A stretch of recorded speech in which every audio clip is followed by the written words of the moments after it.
Olá! Olá, tudo bom? Tudo bem e você? Graças a Deus, tudo bem. Boa tarde, pessoal que está entrando aí. Bom ter vocês aqui conosco. Sim. E aí, pastor? Muito difícil te chamar de Emílio. É, como ficar mais confortável para você, Priscila? Fique à vontade, tá bem? É, porque a gente se costuma falar pastor, né? Com os nossos pastores aí.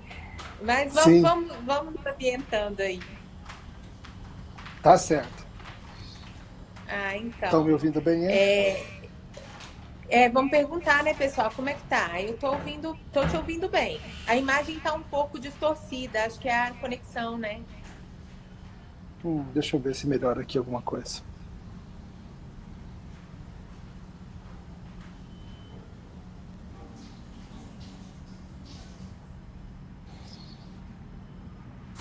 Travou, acho que eu me. Aí. Tá vindo? Oi, Aí tô aqui, tô melhorou. aqui. Ah, legal. Melhorou. Melhorou Que bem. bom. E aí, pastor? Então, eu tenho feito essa série de lives desde segunda-feira. Tem sido muito bom. Que bom. Assim, tem sido uma experiência fantástica. Pessoas muito abençoadas que passaram por aqui. E a gente está fechando com chave de ouro com você, né? Eu contei um pouquinho lá no post que eu fiz de como eu te conheci, que foi justamente falando sobre literatura. Então, Sim. quando eu tive a ideia do Clube do Livro, a primeira pessoa, de verdade, a primeira pessoa em quem eu pensei em convidar foi você, para estar comigo aqui, para a gente falar um pouquinho justamente sobre o que eu ouvi naquele dia, que foi o cristão e a literatura.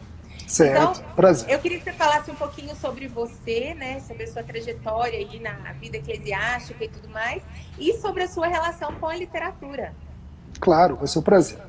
Bem, a relação com a literatura, ela precede ao meu ministério pastoral, né? Certamente foi algo que sempre gostei muito, ler ficção. Meus pais Uhum. inculcaram muito esse gosto em mim, sempre lendo também, sempre me ensinando a ler e sempre alimentando meus projetos de leitura também, sempre que ia numa livraria, num shopping, no aeroporto, onde Uhum. fosse, queria comprar um livro e eles sempre graciosamente me davam, me ajudavam nisso. Então, a leitura sempre foi muito incentivada na minha casa, então cresci amando ler. Claro que você tem coisas que são apropriadas à idade, você vai adicionando mais leituras e assim por diante, mas o fato é que ler ficção sempre foi parte da minha trajetória. E ministerialmente falando, bem resumido, claro, eu sou pastor da Igreja Presbiteriana Semear, aqui em Brasília, igreja que eu plantei junto com outros irmãos no ano de 2011 e estou aqui desde então. Essa é a minha principal função hoje em dia, é servir a igreja local, mas também acabo me metendo aí a outras formas de ministério, como dar aula em seminário, escrever um pouquinho também e coisas assim. Escrever um pouquinho nada, escrever bastante. Bastante então. Eu tive a oportunidade de ler o livro sobre Ruth, né? Redenção nos Campos do Senhor. É um livro maravilhoso, recomendo para todo mundo. Inclusive, até fiz uma resenhazinha que está lá nos meus destaques. Mas então, Emílio, Legal. você falou que lê ficção desde pequeno, né? Que sempre foi incentivado pelos pais.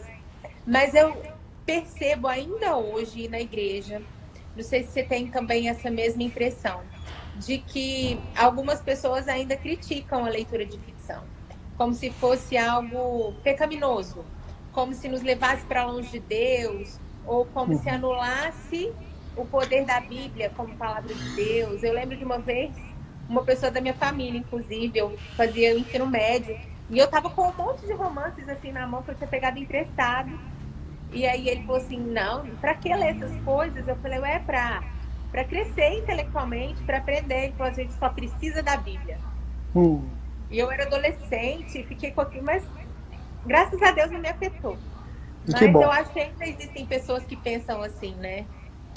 Eu creio que sim. Eu acho que a gente encontra mesmo entre o povo evangélico essa mentalidade, em alguns desse extremo que você mencionou, de que nós temos que ser pessoas de um único livro, só a Bíblia, o que, é claro, não se sustenta de forma alguma. Essas mesmas pessoas que dizem isso, por exemplo, elas aprendem de outras fontes, outras coisas que não sejam a Bíblia, sejam outras leituras, sejam pregações, seja o que for. Mas eu acho que algumas pessoas têm resistência, sim, De vez em quando alguém menciona algo como, mas a gente tem que ser pessoas que vivem no mundo real, pessoas que vivem na realidade, e não gente que está no mundo da imaginação, coisa e tal, como se fosse algo ímpio ou não piedoso mexer com ficção. Então essa é uma crítica que às vezes as pessoas fazem, mas também não é fundada, não. A gente tem como responder isso, eu acho. Então, é uma boa pergunta aí. Como que responde isso? Porque realmente muita gente acredita que a literatura ou a leitura de ficção existem como fuga da realidade. É uma maneira de fugir da realidade e de entrar em um outro mundo, um mundo que vai nos esconder daquilo de feio que existe no mundo real, coisas assim. E aí eu lembro que na sua palestra lá na Presbiteriana Nacional, você falou também sobre isso, citou inclusive alguns teólogos que falavam sobre que literatura, na verdade, não é fuga da realidade. Eu acho que a gente pode responder de várias formas essa objeção. A primeira delas é retirando um pouco para começar o ferrão dessa ideia. Primeiro de tudo, ainda que fosse, eu não creio que é, mas ainda que fosse uma fuga da realidade, qual é o problema da gente fugir um pouco da realidade, sabe? A gente pode ter ocasiões de diversão.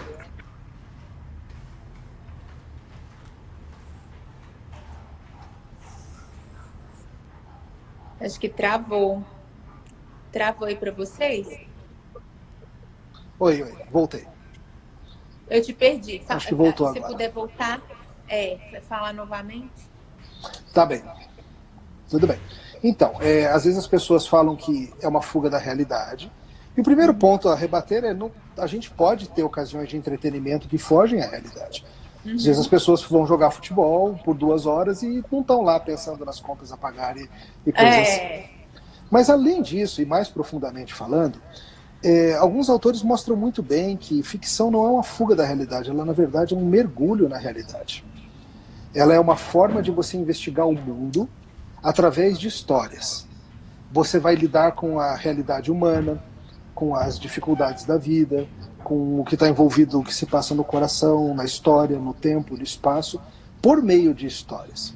E eu acho que a gente tem que lembrar que todo crente fiel lê histórias. Porque a Bíblia tem histórias de ficção. Exatamente. Por exemplo, o Senhor Jesus, ele nos contou algumas histórias de ficção. As pessoas se esquecem disso. A parábola do filho pródigo, por exemplo. Ela não é uma história de alguém que ele conhecia. Ela é uma história de ficção. Não existiu essa situação mesmo. Jesus inventou uma história que ele usou para comunicar algumas verdades de uma forma poderosa. E várias outras dessas parábolas. Parábola do semeador e tantas outras. Então, de fato, a gente vê que nosso Salvador utilizou-se de ficção para ensinar, para mergulhar na realidade. A gente entende mais experiencialmente aquelas coisas por meio disso. Então eu iria por esse lado aí para mostrar que não há problema. Eu lembrei, eu até anotei aqui uma citação do Douglas Wilson que você colocou na palestra. A Bíblia nos diz muito mais sobre dragões e gigantes que sobre escoamento e exportação. E nós temos enchido a cabeça dos nossos filhos com fatos que sufocam a alma e matam a imaginação. Porque, a gente tem que mostrar para a criança o que é a vida, o que é o mundo real. Eu não sei de qual livro do Douglas Wilson mas eu sei que ele trata muito de masculinidade bíblica, né? Tem muitos livros dele, né, nesse campo. E aí, então a gente tem que ensinar os meninos a serem homens. Então vamos ensiná-los sobre encanamento, como que troca um chuveiro, vamos ensinar sobre exportação, etc, etc. Mas sobre dragões e gigantes, né? Que a gente vê. Eu também já vi, acho que de Chesterton, uma citação que. Como é que você quer que a sua criança acredite no gigante Golias se ele nunca ouviu falar em algo que é semelhante? E que os contos de fadas podem trazer, que trazem, né, nas suas histórias. Sim, sim. É bem interessante isso. Essa citação do Douglas Wilson é de um livro que se chama Futuros Homens. Que é um livro especificamente sobre como criar meninos, sobre a criação de meninos. E tem um capítulo inteiro do livro que é dedicado à importância de nós utilizarmos ficção para treinar os meninos. E parte é isso mesmo. A gente acha que treinar as pessoas diz respeito apenas a essas coisas, a aprender a trocar um chuveiro, uma resistência, alguma coisa assim. Mas a imaginação, ela é uma das faculdades do ser humano que é importantíssima. E nós, como cristãos, devemos lembrar disso. Deus nos fez como seres imaginativos. Nós imaginamos coisas o tempo todo. E não só ficção. Por exemplo, quando você vai ter um dia atarefado diante de você, você imagina como vai ser o dia. Você projeta, você sonha, você vislumbra. Quando você vai ter uma conversa difícil com alguém, que você está assim, não, essa conversa. Você também imagina, você simula na sua cabeça, você fala assim, a pessoa disse isso, eu respondo assim, e assim por diante. Então, a imaginação é parte do que move a esperança. Parte do crescimento cristão envolve precisamente a nossa capacidade de imaginar com esperança que as coisas podem ser diferentes. Que as coisas podem ser diferentes numa cidade, que a gente pode olhar para um bairro e falar assim, esse bairro pode ser transformado pela palavra de Deus e pela ação do povo de Deus.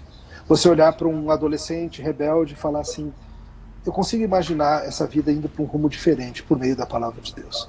E várias outras formas. Esperança está ligada à imaginação. E a gente, sim, deve treinar a imaginação, inclusive com coisas como essa, com coisas não reais, por assim dizer.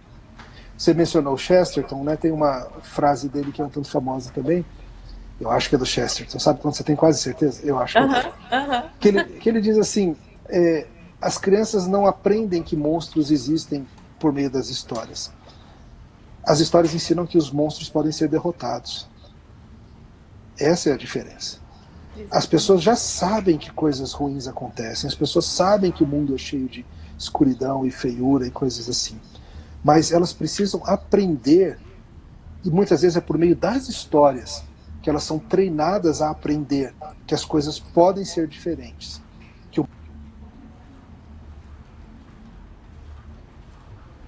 Travou. Já ele volta. Ele tinha me avisado que a internet dele oscila um pouco. Então a gente espera um pouquinho. Oi, travou de novo, né? Travou. Então vamos lá. Se me permite mais um pontinho. É o seguinte, o Douglas Wilson, tá bem, ele explica o seguinte, o Douglas, que a gente precisa ensinar as pessoas a amarem as virtudes por meio das histórias, para que quando a gente encontre na vida real as situações que exijam virtude, nós já tenhamos aprendido a amá-las. Então, por exemplo, você quer treinar pessoas para serem corajosas diante de decisões difíceis da vida. Isso é uma coisa séria.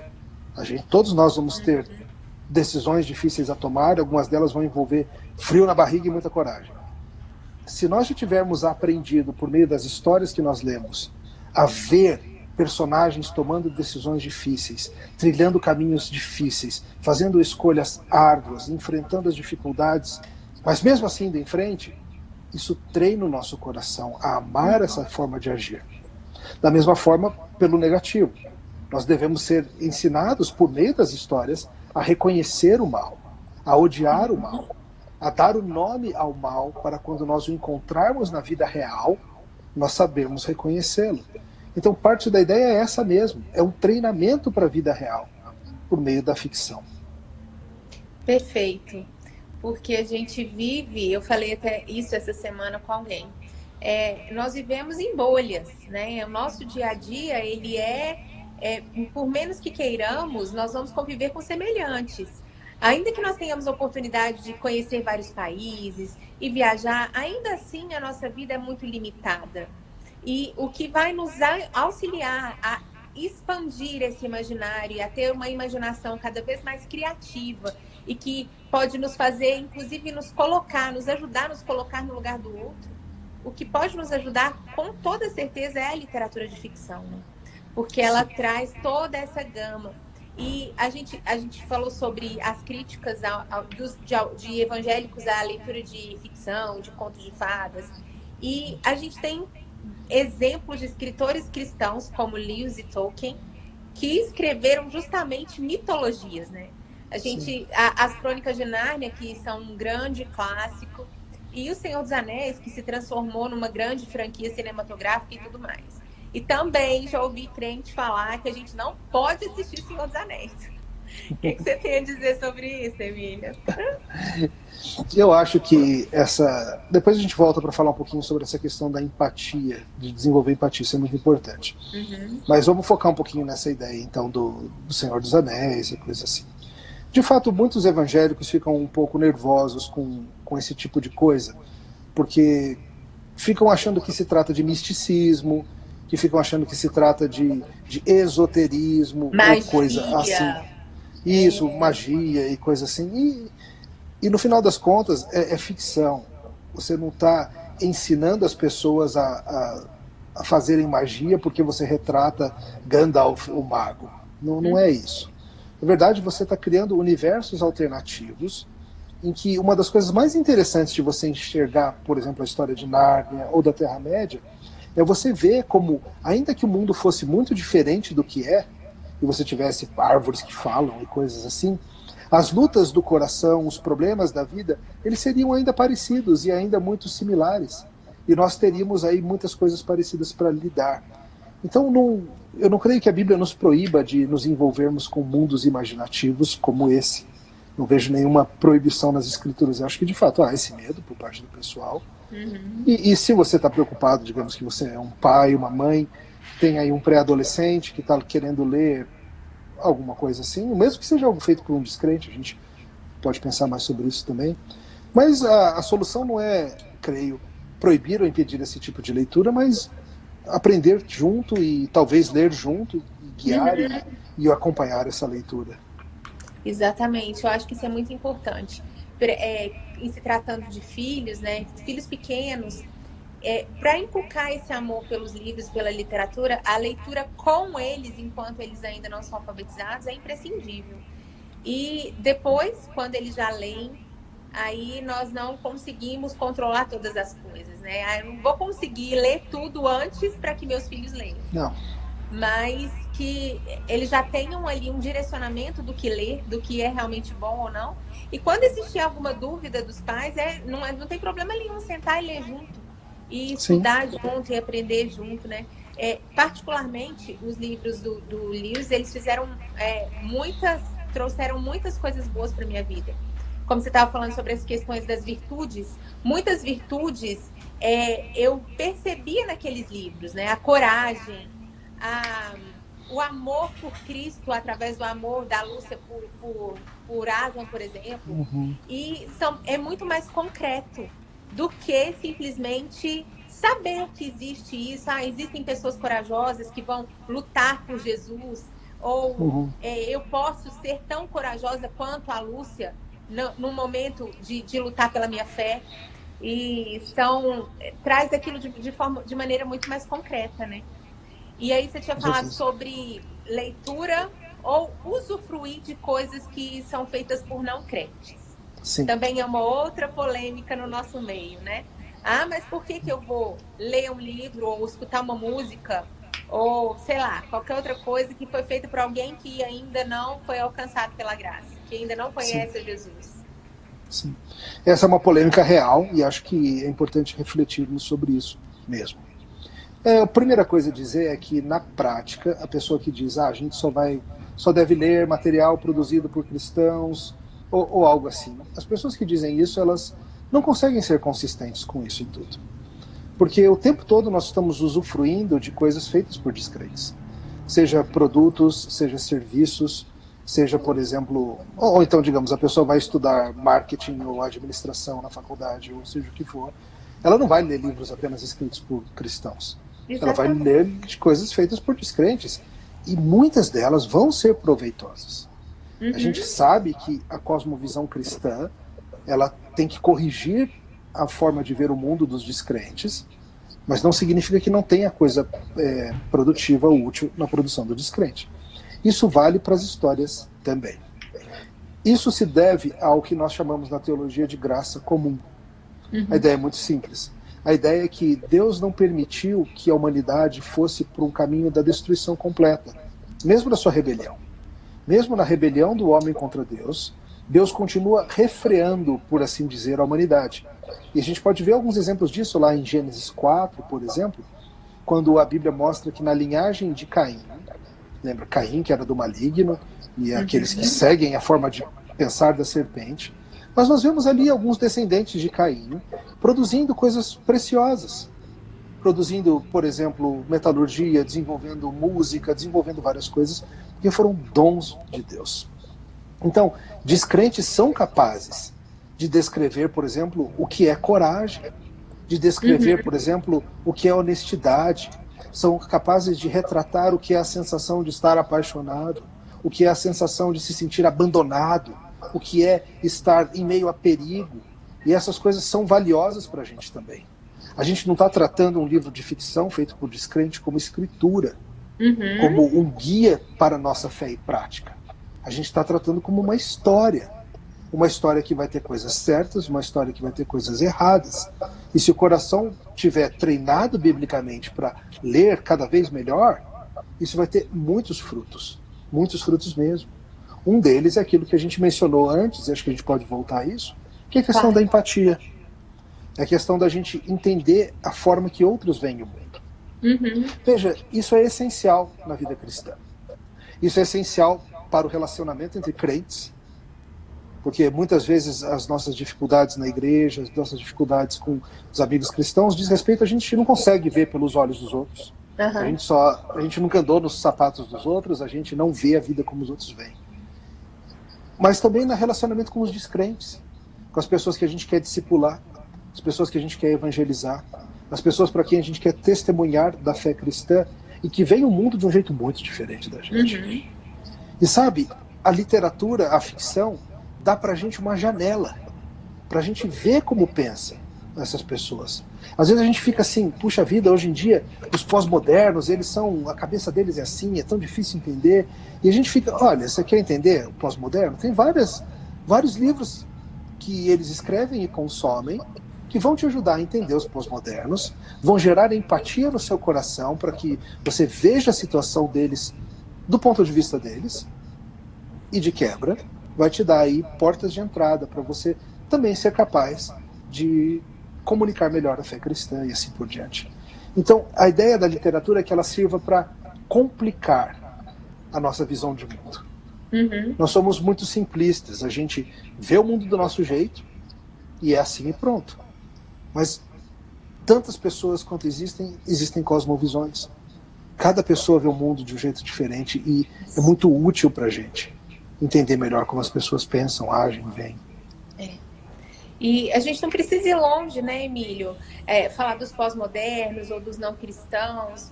Muitas vezes dentro da nossa própria igreja, ali na igreja local, tem alguém que pensa muito diferente de você. Acho que travou.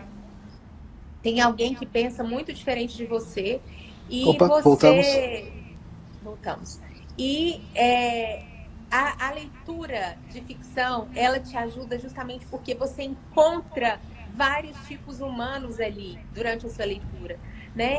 E quando você estava falando, eu estava me lembrando que trata-se simplesmente de humanidade, né? Quando o descrente ele consegue descrever a coragem, claro, ele é ser humano, ou ele consegue descrever a decepção, ou a tristeza, ou o ódio, ou a capacidade humana de amar, ou a capacidade humana de odiar e de fazer o mal para o próximo.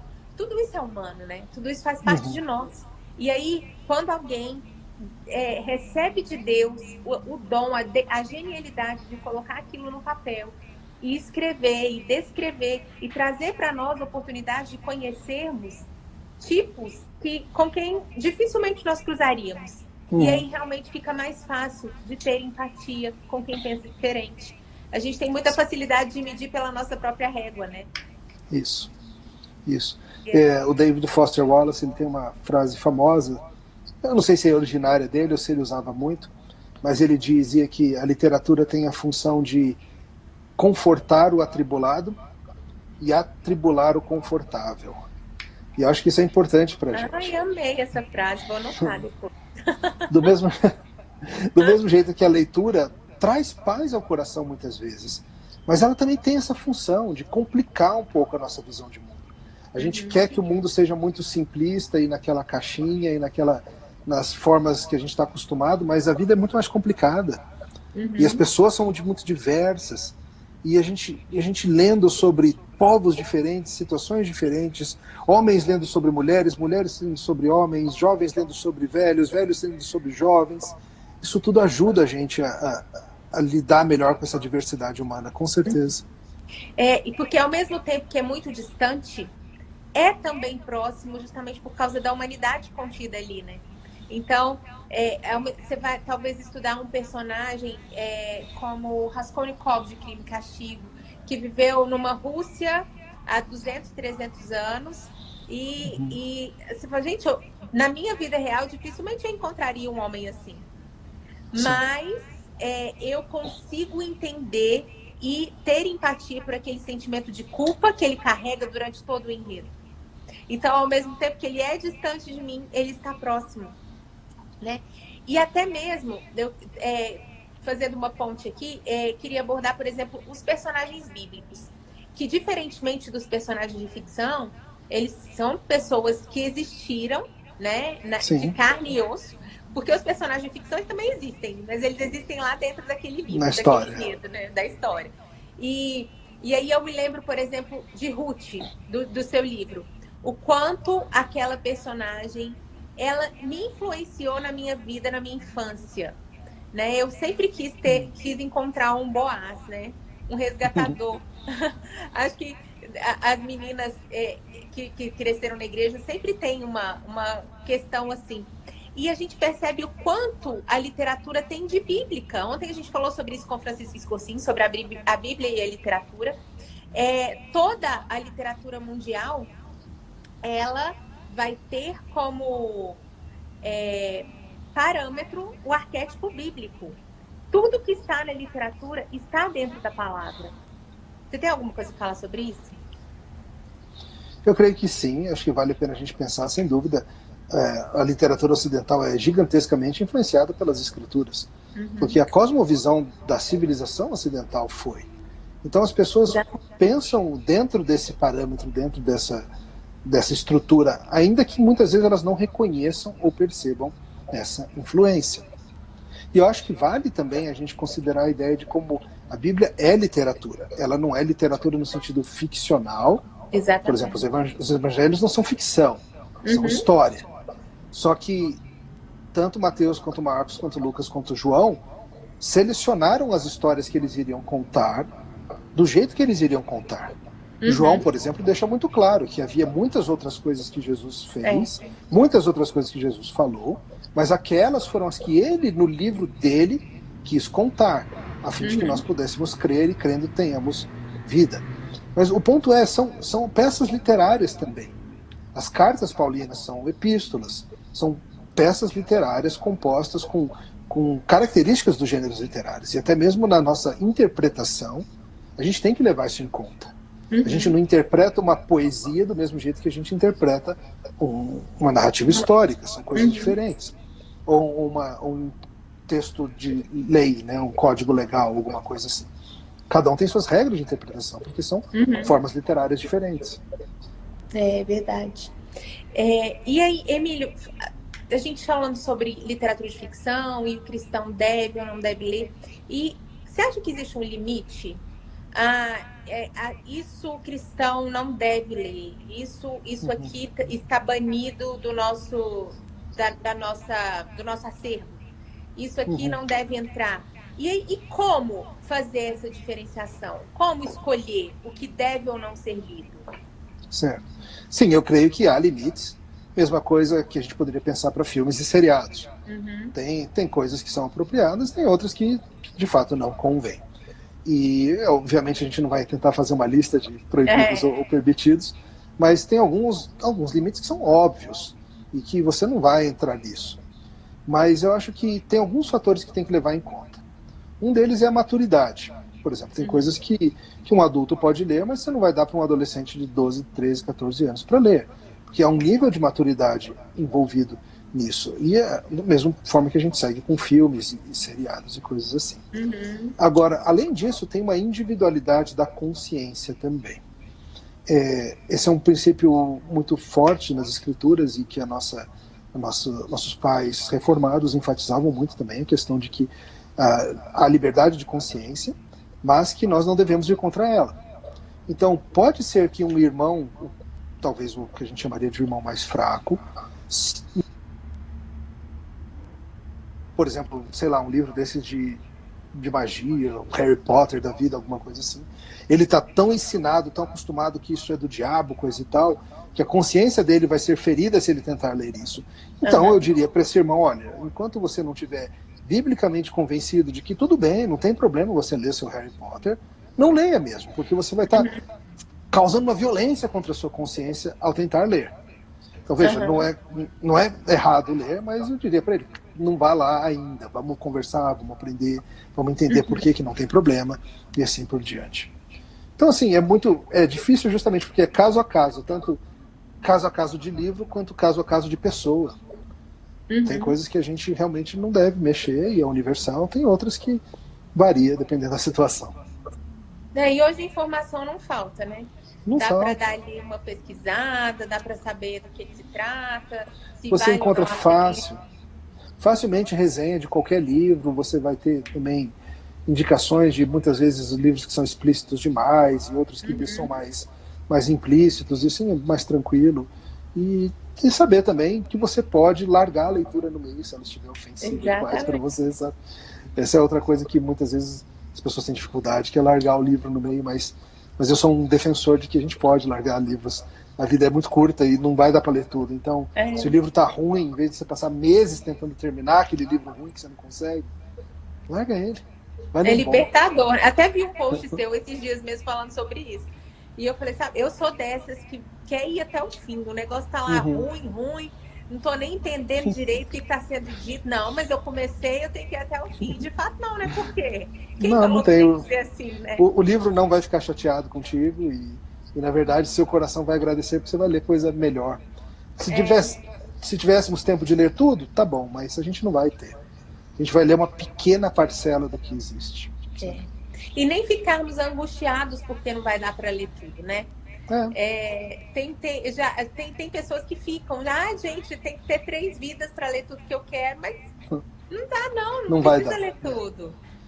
E assim, acho que você precisa, essa seleção de leitura, ela é muito particular. Muitas vezes a gente lê apenas para satisfazer as expectativas dos outros, o que não é o ideal também. Às vezes a gente fica nessa assim, todo mundo está falando que tem que ler esse livro, mas eu não estou em menor vontade, menor interesse. Vai ler o que te interessa, então.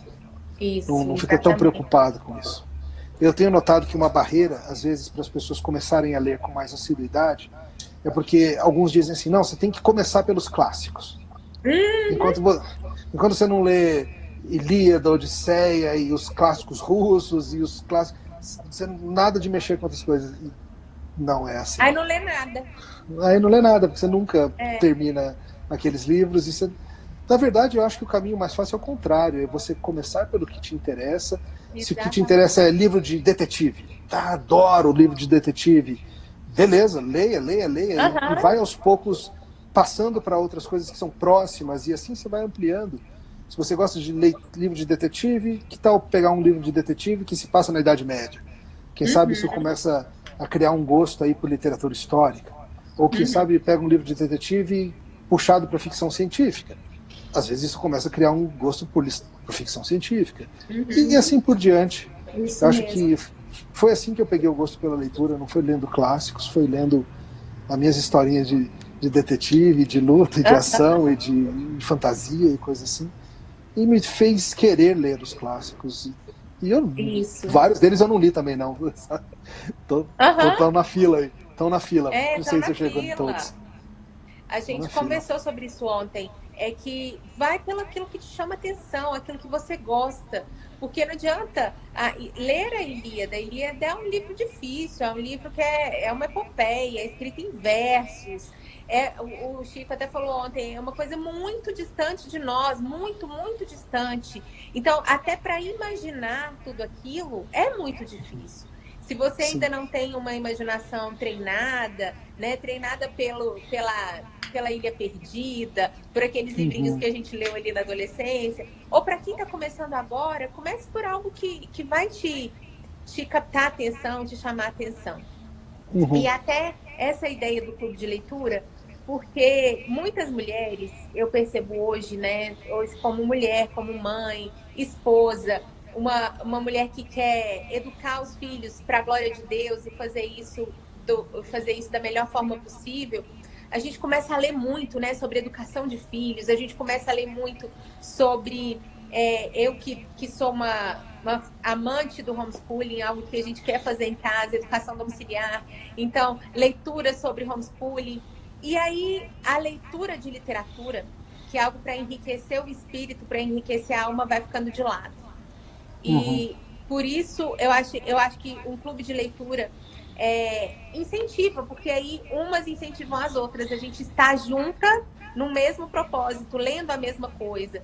E procurar livros que sejam, que chamem a atenção das mulheres, coisas que nós gostamos, ainda que tenha sido escrito 200, 300 anos atrás, né? Para que traga primeiro esse amor, esse gosto pela leitura. E a partir daí, e aí é uma leitura guiada, ela é bem interessante, porque você está indo com alguém está te ajudando, e aí depois a pessoa deslancha. Sim. Eu concordo, eu acho que esse aspecto comunitário da leitura ele é muito, muito útil mesmo. Eu tenho gente com quem eu leio livros juntos e falo, ó, você vai gostar disso. E assim, e tem gente que a gente começa a confiar no gosto, né? Que às vezes tem gente que recomenda um livro para você e você fala assim, vou tentar. E você lê e fala, não era lá muito a minha praia. Mas tem gente que meio que o seu gosto casa certinho e você fala assim, não, se essa pessoa tá me dizendo que eu vou gostar, eu vou gostar. Põe na fila e bota ali, vamos em frente. E acho que a ideia de um clube de leitura ela é algo muito proveitoso e certamente esse encorajamento mútuo. Eu lembro quando eu estava querendo ler o Graça Infinita, aquele livro do David Foster Wallace. É um livro gigantesco, 1000 páginas de ficção, assim, negócio. É difícil de ler. Eu comprei ele, eu ficava assustado com ele, olhava para ele assim, na estante, ele olhava para mim, e eu falava, acho que eu não vou ler nunca. Até que eu entrei numa leitura conjunta online com um povo lá dos Estados Unidos que era assim, foi um verão americano, não era inverno aqui, mas era assim, tantas páginas por dia e todos os dias alguém fazia uma postagem falando sobre o que tinha lido naquele dia e as pessoas discutiam e isso me ajudou a enfrentar esse gigante aí de 1000 páginas e terminá-lo. E foi muito recompensador, muito mesmo. Gostei demais da leitura. Entusiasma, né? Porque a pessoa que está lendo com você vê algo que você não viu. E da mesma forma você vê algo que o outro não viu e aí tem aquela troca tão benéfica, né? Com certeza. Acho que muitos olhos ajudam, de fato. Uma coisa muito gostosa quando você lê um livro que você ama é justamente partilhar dessa experiência com alguém que tenha lido e tenha gostado também. E você poder falar, cara, o que você achou? Adorei aquela parte. É muito bom, é um deleite. Então, Emílio, leitura de ficção não é só entretenimento, né? Não. É parte da formação do coração também. É isso aí. Eu tenho tentado... Tá. Então, eu acho que uma outra coisa que está envolvida aí é não somente o consumo de ficção, mas produção também. Eu acho que a gente tem visto aí, tem várias pessoas escrevendo, o pessoal lá do meu grupinho Literatura e Redenção, você acha o site Literatura e Redenção, tem uma turma que escreve. Que legal. Procura depois, tem a turma lá que está tentando escrever alguns textos, a Norma Braga, o Léo, o Tarcísio, que escreve algumas histórias infantis, a Ana Paula, tem várias pessoas ali escrevendo e contando histórias. Eu tenho me metido a escrever algumas histórias curtas, dá para achar lá na minha página no medium.com, aquele site. Lá tem uns contos que eu escrevi, tem uns outros que eu estou escrevendo que estão guardados ainda. Então, assim, tentando contribuir também. Eu acho que o impulso de contar histórias ele está ligado a um consumo abundante que gera no coração vontade de dizer também. Por isso, além de escrever meus livros de teologia, como o de Ruth, ou futebol, tenho tentado fazer isso também. E assim, olha, se alguém quiser... Que escrever ficção, eu nunca me vi fazendo isso. Eu escrevo muito, gosto muito de escrever. Escrevo algumas crônicas, coisas do dia a dia, né? Storytelling, né? Conto histórias, mas da vida real, assim, do nosso dia a dia. Agora, eu acho que escrever ficção é realmente um grande desafio.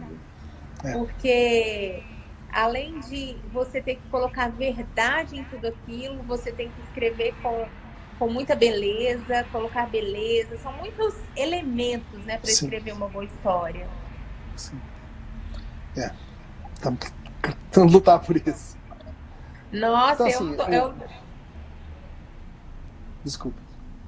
Pode falar. Só para dizer também que se alguém quiser ver um pouquinho mais disso, no livro Corandel, que é um livro da editora Monergismo, tem um artigo meu que se chama Ler Ficção é Bom para Cristão, em que eu desenvolvo essas ideias todas aqui. Foi o artigo que deu origem àquela palestra que você mencionou mais cedo. Então tem muita coisa lá também, notas de rodapé, muitas referências, citações. Ler Ficção é Bom para Cristão, está no livro Corandel, da editora Monergismo. É uma coletânea de artigos. Eu já ouvi falar desse livro, sim, da Monergismo, e eu acho que é um assunto, Emílio, muito pouco falado no meio cristão, no meio protestante, e muito, pelo menos aonde eu convivo, eu vejo pouquíssimas pessoas falando sobre leitura de ficção. O que a gente vê, às vezes, até no meio reformado, que é considerado um meio um pouco mais intelectualizado, entre aspas, no meio protestante, ainda assim a gente vê as pessoas lendo muita teologia, a gente vê as pessoas lendo até sobre educação, a gente vê bastante, mas a leitura de literatura, ela é como se ela não existisse na igreja, a gente não fala sobre isso. Né? Você falando que tem esse artigo, eu achei muito bacana. Eu lembro quando foi feita a palestra lá na Presbiteriana Nacional, a igreja estava cheia de jovens que queriam ouvir sobre isso, né? Foi legal. Foi muito legal. E até lembro que você brincou, falou assim, não, o pessoal tá aqui não é para ouvir sobre literatura, é para ver o Projeto Sola, né? Porque os meninos estavam lá. Eu mesmo estava mais para ver o solo do que para falar, sabe? Nossa, não, mas as duas coisas foram muito boas. Até o outro palestrante, o Fabrício também, ele é fantástico, né? E então foi assim, algo para minha vida inédito. E agora que eu tô com esse projeto, tenho recebido alguns depoimentos de algumas pessoas lá no meu inbox do Instagram, algumas mulheres falando, olha, eu nunca encontrei no meio cristão, mulheres crentes que amam a Cristo, que amam a Jesus, amam as Escrituras e amam ler ficção. Então, eu estou muito feliz de ter te encontrado e estou muito, muito satisfeita, porque eu acredito que a gente pode, sim, falar de Jesus, falar da nossa fé através da leitura de ficção, né? Com certeza. Eu creio que podemos, sim, e acho que as pessoas existem. Elas, às vezes, ficam meio acanhadas. Como você mencionou, tem pessoas que falam, eu não sabia que existiam outras. Acho que tem muita gente aí que está nessa de, eu não sabia que tem outros. Temos, somos muitos. A gente precisa realmente fazer essas conexões via sites e grupos assim e fortalecer isso. E encontrar Cristo ali, né? Não é forçar uma interpretação, mas a gente sabe, os grandes arquétipos, eles vão sempre nos levar aquela história de criação, queda e redenção, sim, que é o que nós temos, né? A história da Bíblia, é a história do Gênesis ao Apocalipse. E aí, quando você faz uma leitura bem feita, uma leitura focada, uma leitura que a gente vai perceber que existe ali algo bíblico, algo que está dado para nós desde o princípio. E sim, o homem, eu conversei isso com a Norma, quarta-feira, a gente se falou também na live, né, com a Norma Braga, que nós somos feitos para criar, assim como nosso Criador. E é por isso que existe muita beleza na literatura, né? Sim, com certeza. É parte do nosso mandato cultural. Produzir coisas belas e boas e criativas. E verdadeiras, como ele, né? Como nosso Deus. Sim, com certeza. Emílio, você tem alguma coisa para acrescentar? Não, acho que a gente cobriu tudo que precisava hoje. Tudo que a gente tinha combinado também previamente, né? Não sei se sim, o pessoal tem alguma pergunta, alguém tem alguma dúvida. Temos na história de Anakin de Star Wars uma bela história de redenção. É verdade. É verdade. Acaba dando um spoilerzinho aí para quem não conhece, mas sim. Eu nunca tinha assistido Star Wars até eu me casar. Aí me casei com uma pessoa que é fã de Star Wars. Dei uma travada. Doutrinada no mundo. Aí fui. Aí lá em casa tem os DVDs e agora a gente tem duas pequenas, né? Tá difícil de ir no cinema para ver a terceira e da terceira trilogia, mas vamos ver se vai dar. Mas é verdade, eu não tinha pensado por esse lado não, Débora. Bem legal. Vou depois analisar isso com mais carinho. Sobre a história do Anakin. E aí, gente, vocês querem falar mais alguma coisa? Tem alguma pergunta? Eu vou, hoje ainda, ou no mais tardar amanhã, passar as informações mais importantes sobre o Clube de Leitura. Né? Quero te agradecer mais uma vez, Emílio, por ter aceitado o convite. Prazer. De estar aqui comigo, de estar aqui conosco, né? Para a gente falar um pouquinho sobre essa paixão comum que nós temos, que é a literatura, que são os livros. E aí, divulga o que você puder, o Entre Sapatos e Livros, com quem você puder, que vai ser uma alegria receber essas mulheres para nós irmos juntas, aprendendo juntas, através da literatura e da palavra de Deus. Tá bom. Foi um prazer estar aqui também. Obrigado pelo convite e agradeço pela oportunidade. Deus abençoe o projeto do clube e que seja muito proveitoso. Amém, tá, amém. Vamos nos falando. Tá Deus bom, abençoe. fique com Deus. Um Deus beijo, abençoe um abraço. também. Fica com Deus. Tchau, gente. Até a próxima. Obrigada tchau, tchau. pela companhia esses 5 dias aí, pessoal. Tchau, tchau. Tchau.